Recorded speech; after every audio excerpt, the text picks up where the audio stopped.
Hey, welcome or welcome back to our corner of the internet where we practice productivity and peace. I hope you are having a lovely day and have an amazing weekend and week ahead. In this video, we're going to be using my monthly template, and I'll show you how I generally plan my monthly overview.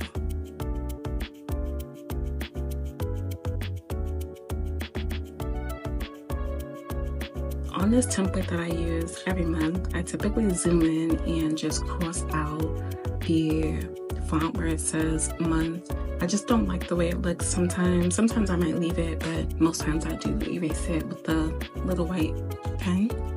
Drawing out the name for each month, I just prefer to do it over the text. Sometimes I do put the text in there, but I like to personalize it as much as I can if I have the time to do so.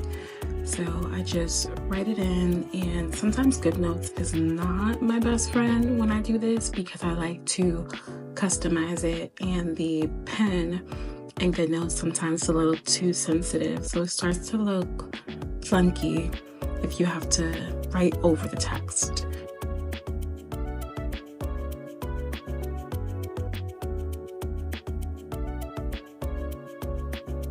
Let me know in the comment section below if you'd like to draw out your month at the top of the page or use the text box.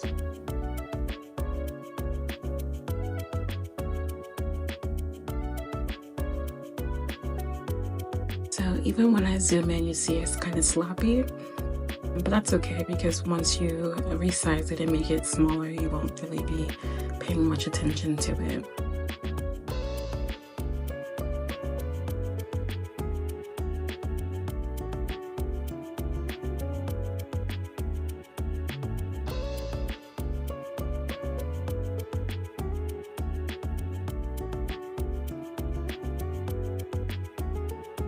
I'm not a super predictable girly when it comes to what step I take next, but for the most part, I do write in my dates.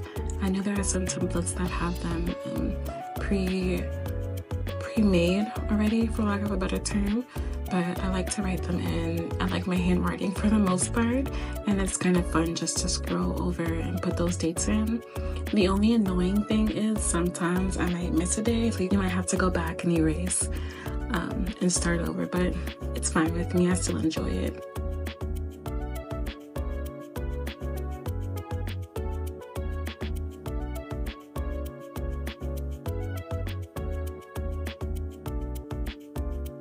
A really great thing about digital planning that I enjoy is sometimes I like to change the colors of things. I am very go with the flow, so if this color is too dark, which it is, I rarely use black, you can just lighten it up.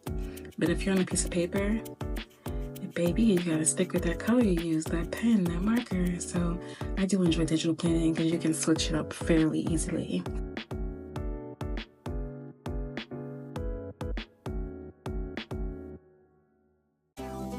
After inputting the dates, I typically add in holidays. If the month doesn't have holidays, I will just go to adding in the activities I have for the month on my work schedule.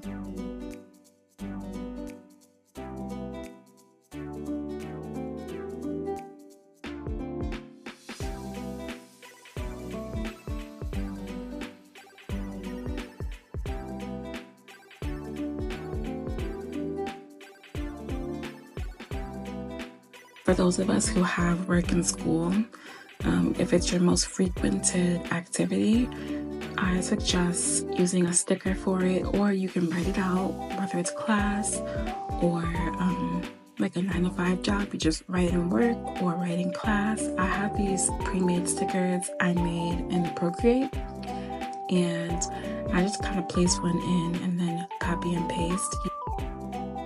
I also, once I'm done with aligning them and getting those all in, I use the highlighter tool to kind of drag it across the days that I'm working. And I really like the way it looks aesthetically, so I kind of just stick with that for my work schedule.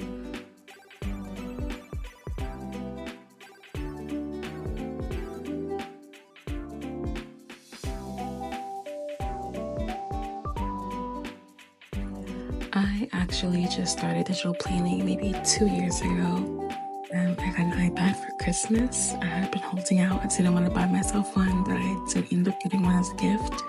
And since I started digital planning, I have not looked back on paper planning. I do have paper notebooks, but I feel like digital planning is far superior.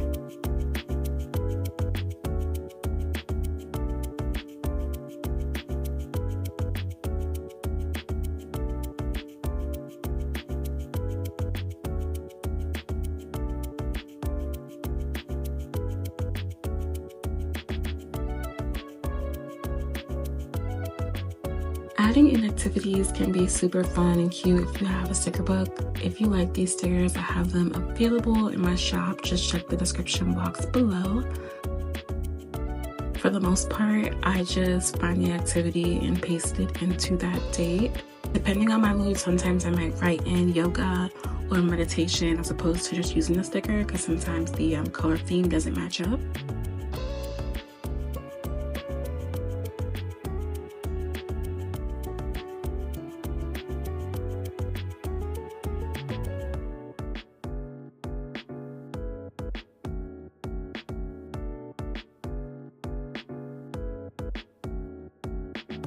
Here I'm just changing up the colors for my work schedule. The orange or mustardy highlighter was a little too bright for me, so I went ahead and changed that to gray.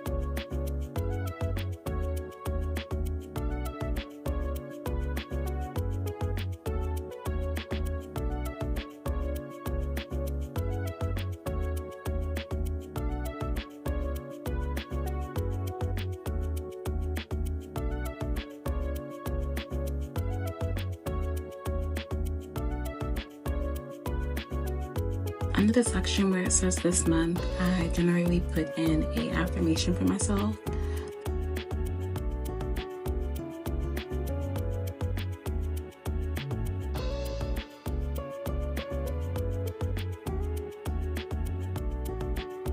I'm using the zoom tool here to write in my affirmation because I feel like if I'm writing straight on, it's really hard for me to get my neat handwriting. I'm used to writing at more of an angle.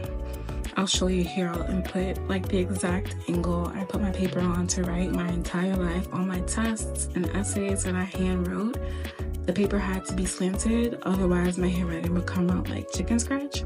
So that's what you're seeing here, the zoom tool, to make it a little bit more neat.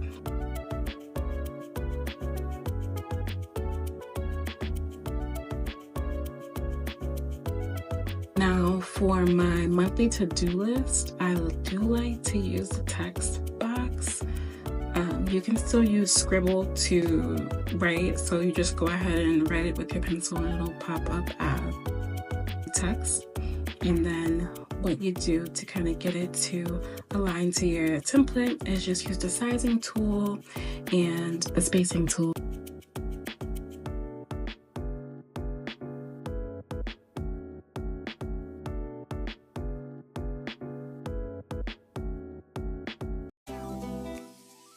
Not only do I use the monthly to-do list, I have a daily to-do list and a weekly to-do list because I can forget things, and I love a little pen and paper with my post-it, but I also love having my to-do list written out in my planner.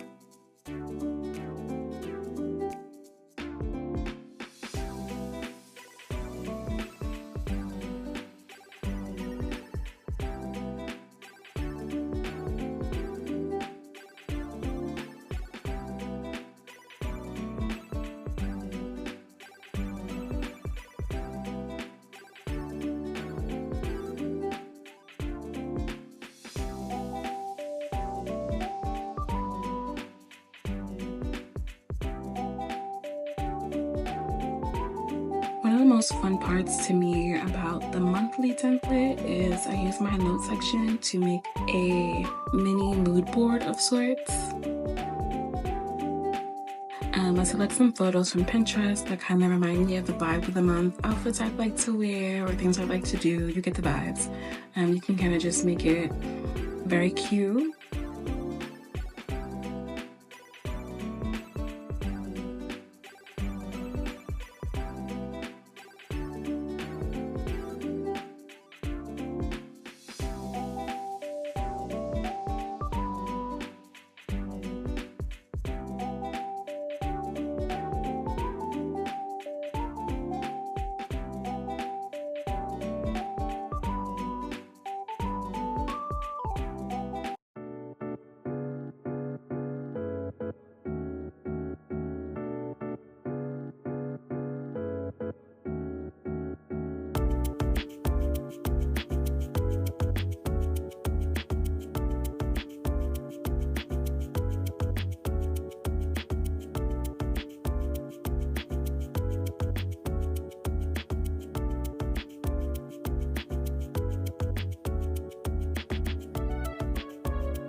that is really all for how I set up this template. If you're more of a minimal person, of course you should take your time and make a more muted color palette for your month.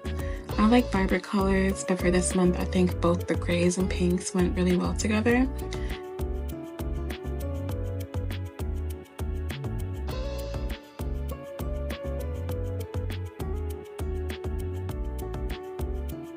If you like content like this or have requests for what you'd like to see, please let me know in the comment section below. Thanks for sharing space with me. See you next video.